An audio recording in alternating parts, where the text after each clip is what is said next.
Welcome back to A four education. അങ്ങനെ നമ്മുടെ UGയുടെ രജിസ്ട്രേഷൻസും കാര്യങ്ങളൊക്കെ ആയിക്കൊണ്ടിരിക്കുക അല്ലെ, നമ്മുടെ എക്സാമും കാര്യങ്ങളൊക്കെ വന്നുകൊണ്ടിരിക്കുകയാണ്. അപ്പം UGയുടെ ഓൾമോസ്റ്റ് സിലബസും കാര്യങ്ങളൊക്കെ ഓൾറെഡി നമ്മുടെ ചാനലിൽ ഡിസ്കസ് ചെയ്തിട്ടുണ്ട്. നിങ്ങൾ ഏതൊക്കെ ഏരിയാസ് പഠിക്കണം, എങ്ങനെ ആവണം നിങ്ങളുടെ സ്റ്റഡീസ് സ്റ്റാർട്ട് ചെയ്യേണ്ടത്, ഏതൊക്കെ മെത്തേഡാണ് യൂസ് ചെയ്യേണ്ടതൊക്കെ ഓൾറെഡി ഡിസ്കസ് ചെയ്തിട്ടുണ്ട്. ഇനിയും നിങ്ങൾക്ക് ഫ്രീ റിസോഴ്സസ് ആയിട്ട് ഇനിയും അങ്ങോട്ടേക്ക് ലഭ്യമാവുന്നതാണ്. അപ്പം നമ്മുടെ UGയുടെ നമ്മുടെ സിലബസ് പ്രകാരമുള്ള ഏരിയ അല്ലെ ജനറൽ നോളജ് എന്ന് പറഞ്ഞൊരു ഏരിയ. അപ്പോൾ ജനറൽ നോളജ് നമുക്ക് ഒരുപാട് ജനറൽ അവയർനെസ് ആയി ജനറൽ കോൺസെപ്റ്റുകളായിട്ട് അപ്ഡേറ്റഡ് ആയിട്ടുള്ള ഒരുപാട് കാര്യങ്ങൾ പഠിക്കാനുണ്ട്. സോ നമുക്ക് ഇന്ന് ഇവിടെ ഡിസ്കസ് ചെയ്യാനുള്ളത് ബാങ്ക് ആൻഡ് ഇൻഡെക്സസിനെ കുറിച്ചാണ്. അപ്പം ബാങ്ക് ആൻഡ് ഇൻഡെക്സ് റിലേറ്റഡ് ആയിട്ടുള്ള ഒരുപാട് ക്വസ്റ്റ്യൻസ് എക്സാമിന് നിങ്ങളോട് ചോദിക്കാൻ ചാൻസസ് ഉണ്ട്. അപ്പോൾ ബാങ്കിനെ കുറിച്ചുള്ള ബേസിക് എമർജൻസ് ഓഫ് ബാങ്ക്, അങ്ങനെ ബാങ്കിന്റെ ഇൻഡെക്സ് റേറ്റും കാര്യങ്ങളും അങ്ങനത്തെ കാര്യങ്ങളൊക്കെയാണ് നിങ്ങൾ ബാങ്ക് ആൻഡ് ഇൻഡെക്സ് എന്ന് പറഞ്ഞ റിലേറ്റഡ് ഏരിയാസിൽ നിങ്ങൾ നോക്കേണ്ടത്. സോ ഇന്ന് നമുക്ക് ഇവിടെ ബാങ്കിന്റെ ബാങ്കിന്റെ വളരെ ബേസിക് ആയിട്ട് എല്ലാവരും അറിഞ്ഞിരിക്കേണ്ട കുറച്ച് ചെറിയ ചെറിയ ക്വസ്റ്റ്യൻസുകളും അതിന്റെ ആൻസേഴ്സുകളുമാണ് ഞാൻ ഇന്ന് നിങ്ങളുമായിട്ട് ഷെയർ ചെയ്യാൻ പോകുന്നത്. ഓക്കെ, അപ്പൊ നമുക്ക് നമ്മുടെ ക്വസ്റ്റ്യൻസിലേക്ക് പോയാലോ. The first question is that at which rate the RBI lend money to a public sector bank on a long term basis? ഇതെന്താ ചോദിച്ചേ, അതായത് ഒരു പബ്ലിക് സെക്ടർ ബാങ്കിന് RBI long term fund provide ചെയ്യുന്നുണ്ട്, അതിന് എന്താണ് പറയുക എന്നാ ചോദിച്ചത്. അപ്പൊ നമുക്കറിയാം ഈ പബ്ലിക് സെക്ടർ ബാങ്ക് എന്തെങ്കിലും ഫിനാൻഷ്യൽ അസിസ്റ്റൻസ് വേണ്ട സമയത്ത് ആരെയാണ് അപ്രോച്ച് ചെയ്യുക?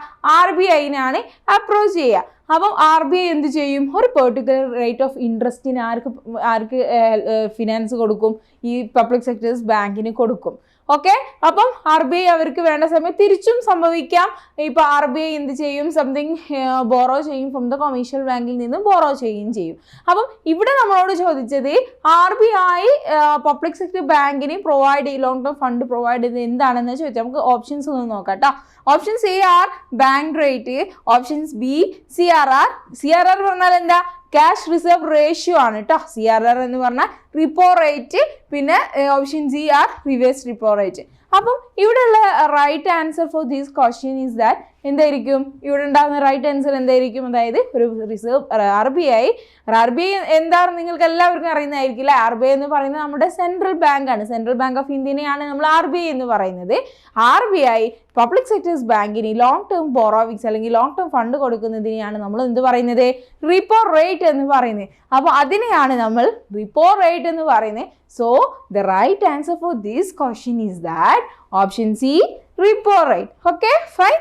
The next question is that which bank first introduced automated teller machine? എന്താ automated teller machine? എല്ലാവർക്കും അറിയുന്ന കാര്യമല്ലേ, ATM അല്ലേ. നമ്മളെല്ലാവരും നിത്യം ഉപയോഗിക്കുന്ന ഇതാണ് ATM എന്ന് പറയുന്നത്. ഈ ATMന്റെ എമർജൻസിയോട് കൂടി നമ്മൾ എന്താണ് ഈ ബാങ്കിൽ പോയിട്ട് ക്യാഷ് ഡിപ്പോസിറ്റ് ചെയ്യുന്നതും വിഡ്രോ ചെയ്യുന്നതിൻ്റെ ഒക്കെ പരമാവധി നമ്മൾ കുറച്ചിട്ടുണ്ട്. ത്രൂ ദി ATM യൂസ് ചെയ്തിട്ടായിരിക്കും നമ്മൾ യൂസ് ചെയ്യാറുള്ളത്. ഇപ്പം നമ്മൾ ATM യൂസ് ചെയ്യുന്നില്ല അല്ലേ. ATMന്റെ ഉപയോഗം ഇപ്പോൾ കുറച്ചുകൊണ്ട് നമ്മൾ എന്താ യൂസ് ചെയ്യുന്നത്? ഇപ്പോൾ മൊബൈൽ ട്രാൻസ്ഫറിങ്, മൊബൈൽ ബാങ്കിങ്ങിലോട്ട് നമ്മൾ വന്നു, അതായത് ഓൺലൈൻ ബാങ്കിങ്ങിലോട്ട് നമ്മൾ വന്നു. അപ്പം അതിൻ്റെ റിലേറ്റഡ് ആയ കാര്യങ്ങളൊക്കെ വേറെ തന്നെ ഉണ്ട്. അപ്പം ആദ്യം തന്നെ ATM മെഷീൻസ് കൊണ്ടുവന്ന ബാങ്ക് ഏതാണെന്നാണ് ചോദിച്ചത്. അപ്പോൾ ഇവിടെ ഓപ്ഷൻസ് നോക്കൂ. Options A are HSBC, option B are Punjab National Bank, option C SBI, option D Federal Bank. Okay, അപ്പം SBI നമുക്ക് അറിയുന്ന ബാങ്ക് ആണ്, സ്റ്റേറ്റ് ബാങ്ക് ഓഫ് ഇന്ത്യ ആണ് SBI എന്ന് പറയുന്നത്. പിന്നെ Punjab National Bank, Federal Bank നമുക്ക് അറിയുന്ന പബ്ലിക് സെക്ടർ ബാങ്ക്സ് ആണ്, നമുക്ക് അറിയുന്ന കാര്യങ്ങളല്ലേ. അപ്പം ആദ്യമായിട്ട് ഇന്ത്യയിൽ ATM എന്ന് പറഞ്ഞ ആ മെഷീൻ കൊണ്ടുവന്നത് ആരാന്ന് ചോദിച്ചാൽ the options are option A HSBC bank ആണ് ആദ്യം തന്നെ ഓട്ടോമാറ്റിക് ടെല്ലിംഗ് മെഷീൻ അതായത് ATM ഇന്ത്യയിൽ കൊണ്ടുവന്നത്.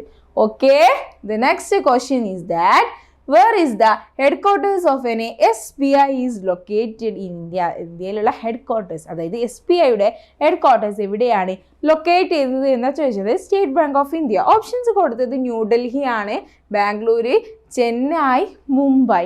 എവിടെയായിരിക്കും നമ്മുടെ SBIയുടെ ഹെഡ്ക്വാർട്ടേഴ്സ് ലൊക്കേറ്റ് ചെയ്തത്? ആരും മറന്നു പോകണ്ട, മുംബൈയിലാണ് കേട്ടോ. The right answer for this question is option D Mumbai. Okay. The next question is that what is the banking? All the banking operations are online known as. Options are virtual banking, retail banking, mixed banking, social banking. അപ്പോൾ എന്തായിരിക്കും, ഒരു online ഫോമിൽ നമ്മുടെ business transactions entire activities നമ്മൾ through the online ആവുന്ന സമയത്ത് അതിനെ എന്താണ് പറയുക എന്നാണ് ചോദിച്ചത്. ഓപ്ഷൻസിൽ കൊടുത്തത് വെർച്വൽ ബാങ്കിങ് ഉണ്ട്, റീറ്റെയിൽ ഉണ്ട്, മിക്സഡ് ഉണ്ട്, സോഷ്യൽ ബാങ്കിങ് ഉണ്ട്. അപ്പം the right answer for this question is that virtual banking ആണ്, അല്ലെങ്കിൽ നമ്മൾ ഇ ബാങ്കിങ് എന്നൊക്കെ പറയും. അപ്പം ഇതെന്ന് വെച്ചാൽ virtual banking means banking activities, അതായത് നമ്മുടെ ട്രാൻസാക്ഷൻസും കാര്യങ്ങളൊക്കെ ത്രൂ ദ ഇലക്ട്രോണിക്കലി അല്ലെങ്കിൽ ഓൺലൈൻ മോഡിലൂടെ നമ്മൾ ചെയ്യുന്ന ആ ഒരു പേർപ്പസ് ആണ് എന്ത് വെർച്വൽ ബാങ്കിങ് എന്ന് പറയുന്നത്. So the right answer for this question is that option A. Okay, the next question is that in which year the first bank of Hindustan was established? ഇന്ത്യയിലുള്ള first bank എന്ന് പറയപ്പെടുന്നത് bank of Hindustan ആണ്. അത് establish ചെയ്ത year ആണ് ചോദിച്ചത്. അപ്പം ഇതിന്റെ ഓപ്ഷൻസ് എന്ന് പറയുന്നത് option A 1817, option B 1717, option C 1775, option D 1818. So the first bank means bank of Hindustan, അത് നിലവിൽ വന്ന വർഷം ഏതാണെന്നാണ് ചോദിച്ചത്. അപ്പം ഇതിൻ്റെ റൈറ്റ് ആൻസർ എന്ന് പറയുന്നത് ഓപ്ഷൻ ബി ആണ്. എന്തായിരുന്നു, 1717 ആണ് ഇതിൻ്റെ റൈറ്റ് ആൻസർ എന്ന് പറയുന്നത്. സോ ഇത്രയുമാണ് നമുക്ക് ഇന്ന് ഡിസ്കസ് ചെയ്യാനുള്ളത്. നെക്സ്റ്റ് ക്ലാസ്സിൽ നമുക്ക് വേറൊരു ടോപ്പിക്കുമായിട്ട് വരാം. അതുവരേക്കും bye from A four education.